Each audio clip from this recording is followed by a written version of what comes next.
दोस्तों नमस्कार, स्वागत है आप सभी के। अगर फिर से आई चलते हैं राजस्थान सुबह की ताजा खबरों की। लेकिन उससे पहले अगर आपने अभी तक इस चैनल को सब्सक्राइब नहीं किया तो सब्सक्राइब कर लें, जिससे कि आपको राजस्थान सुबह की ताजा खबर रोजाना मिलती रहे। पहली बड़ी खबर, राजस्थान में गर्मी ने 11 साल का रिकॉर्ड तोड़ दिया है। फरवरी में ही पड़ रही मार्च जैसी गर्मी, अस्पतालों में मरीजों की भीड़। राजस्थान में इस साल फरवरी में गर्मी ने 11 साल का रिकॉर्ड तोड़ दिया है। 4 जिलों में तापमान 9 डिग्री सेल्सियस तक ऊपर चला गया है। मौसम में आए इस बदलाव और तेज गर्मी का नुकसान किसानों को उठाना पड़ रहा, इससे फसलों को नुकसान पहुंच रहा। मौसम केंद्र जयपुर के मुताबिक बीकानेर में तापमान 36 डिग्री सेल्सियस से ऊपर चला गया है।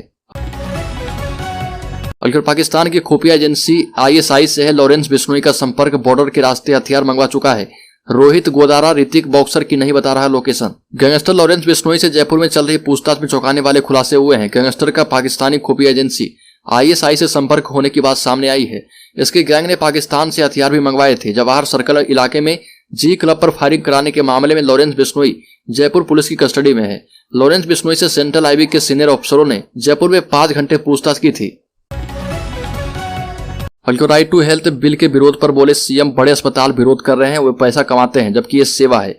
राजस्थान के मुख्यमंत्री अशोक गहलोत ने पाली रोड स्थित व्यास मेडिसिटी का शुभारंभ किया। इस दौरान राइट टू हेल्थ बिल को लेकर प्राइवेट हॉस्पिटल की ओर से किए जा रहे विरोध को लेकर कहा, वह लोग इस बिल को लेकर नखरे कर रहे हैं, उनको ऐसा नहीं करना चाहिए क्योंकि वह पैसा कमाते हैं जबकि यह सेवा है। आपको मालूम होना चाहिए कि संविधान के अंदर भी शिक्षा और स्वास्थ्य को कमाई के लिए नहीं बल्कि सेवा की श्रेणी में रखा गया है, इसलिए इनके संचालन के लिए ट्रस्ट बनाना पड़ता है। जयपुर में नशीला पेय पिलाकर युवती से रेप। जयपुर में नशीला पेय पिलाकर एक युवती से रेप का मामला सामने आया है।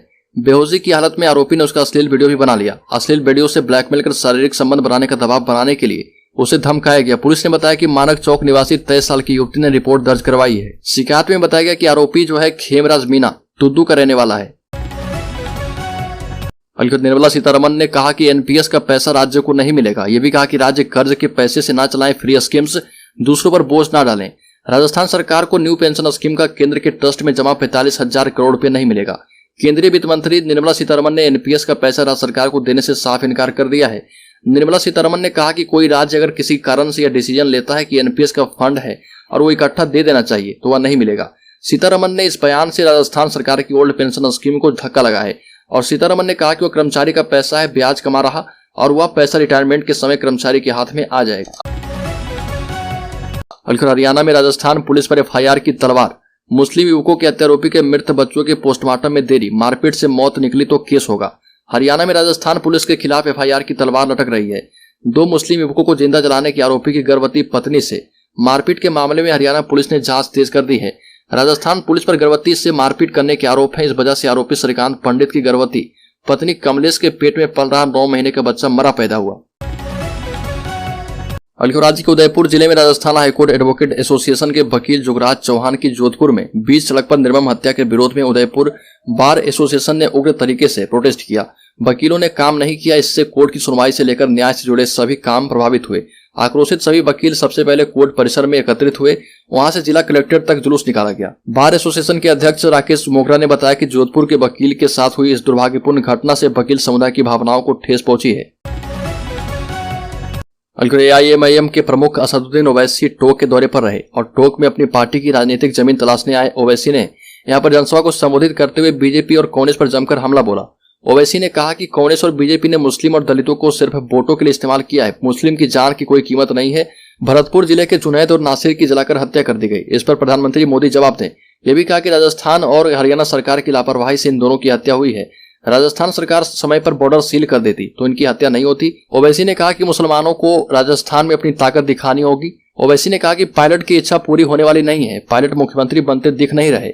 पायलट ने टोक का विकास नहीं किया। यहाँ आज तक ट्रेन नहीं आई है। सड़कों को कांच की तरह बनाने का वादा किया था, लेकिन यहाँ सड़कें भी ठीक नहीं बनी है। राजस्थान पहुंचे ओवैसी ने पायलट को नसीहत दे दी है और कहा कि वो अब टोक के बजाय अन्य गुर्जर बाहुल्य सीट तलाश कर लें, क्योंकि अब यहाँ पर AIMIM आ गई है और अब सचिन पायलट की दाल गलने वाली नहीं है। यहाँ का मुस्लिम जागरूक हो चुका है। सेकुलर के नाम पर अब मुस्लिम गुमराह नहीं होगा। ओवैसी ने मंच से स्वर्गीय कर्नल किरोड़ी बैंसला की जमकर तारीफ करते हुए मुस्लिमों को समझाया कि बैंसला ने अपने दम पर गुर्जरों को एकजुट किया और आरक्षण दिलवा दिया। मुस्लिम भी जागरूक और एकजुट होकर अपनी राजनीतिक ताकत दिखाएं। एकजुट होंगे तो पार्टियां आपकी कद्र करेगी।